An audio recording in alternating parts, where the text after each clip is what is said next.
Good morning, children. Today we are going to start chapter number 9, Simple Interest and Compound Interest. First, what is interest? तो बच्चों मैं पहले आपको हिंदी में इसको समझाऊंगी कि अगर आप किसी से कोई भी मनी लेते हैं, बोरो करते हैं, यानी कि उधार लेते हैं, सपोज़ आपने 10,000 किसी से लिए, तो वो कोई भी पर्सन जो आपको 10,000 है कोई, तो उसके बदले में आपसे कुछ एक्स्ट्रा मनी लेता है। जैसे 10,000 के साथ वो कहेगा कि अगर मैं आफ्टर 1 ईयर उसको लूँगा तो मैं उसके जो है 10,000 के प्लेस पर 12,000 लूँगा। तो बच्चों 10,000 तो वो मनी है जो हमने बोरो किया, 2,000 रुपीज़ हमने उसको जो है एक्स्ट्रा पे किया। जो हमने ये एक्स्ट्रा पे किया दैट इज़ कॉल्ड इंटरेस्ट, और जो हमने बोरो किया था उसको हम बोलते हैं प्रिंसिपल।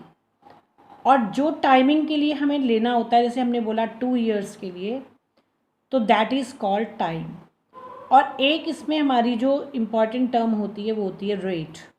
रेट का मतलब होता है परसेंटेज टू प्रिंसिपल, यानी कि सपोज़ 5% पर एनम ले रहे हैं, तो 5% पर एनम यानी कि 5 रुपीज़ 100 रुपये पर 5 रुपीज़ हम इंटरेस्ट पे करेंगे पर एनम, मतलब पर ईयर के हिसाब से। तो नाउ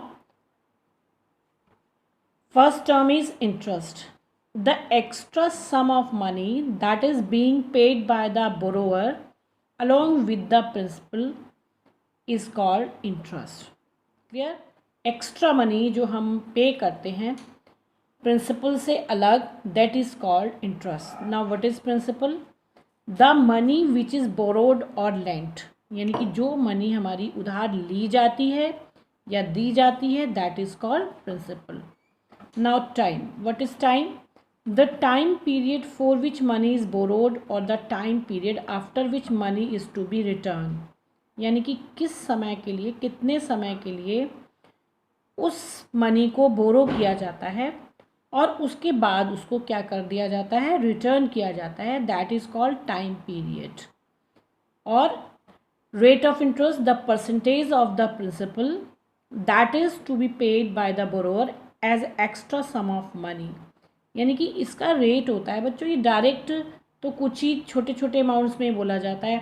सपोज़ 100 रुपीज़ किसी ने उधार लिए, तो उसने बोला मैं इसके साथ 140 लूँगा, तो ये तो आपका, इसमें उसने रेट नहीं बताया। रेट होता है, सपोज़ वो ये कह रहा है कि मैं 10% जो है वो आपसे इंटरेस्ट लूँगा, तो 10% मीन्स 100 रुपीज़ पर 10%, तो 100 के हिसाब से वो जितने भी रुपीज़ बोरो करता है उस हिसाब से उसमें क्या लग जाता है, इंटरेस्ट लग जाता है। What now next term is amount. What is amount?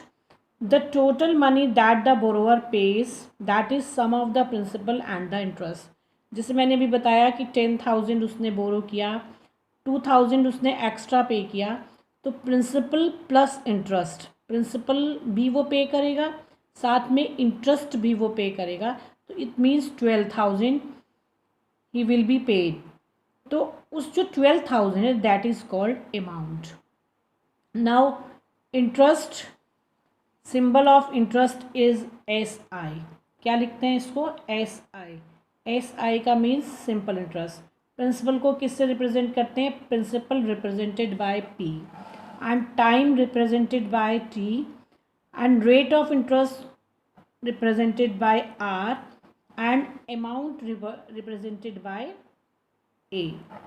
Now formula of simple interest. What is the formula of simple interest? Simple interest is equal to principal into rate into time upon 100.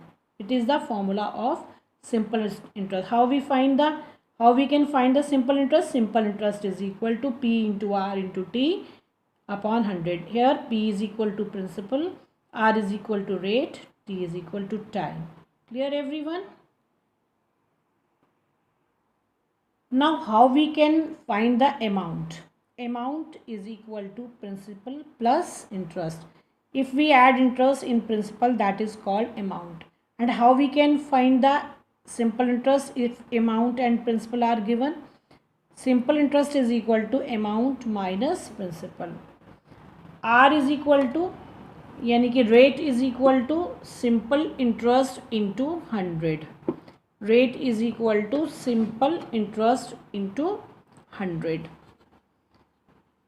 Now principal is equal to S I यानी कि simple interest into 100 upon rate into time. ऐसे ही होता है बच्चों, जो भी कुछ हमें आर पी या टी निकालना है तो उसके रिगार्डिंग हम सिंपल इंटरेस्ट इंटू 100 सेम लिखते हैं. जो यहाँ होता है वो यहाँ आ जाता है. जैसे हमने P फाइंड किया तो R P के प्लेस पर आ गया R into T. Similarly if we find T यानी कि time is equal to simple interest into 100 divided by principal into rate, and rate is equal to simple interest into 100 divided by principal into time. Clear?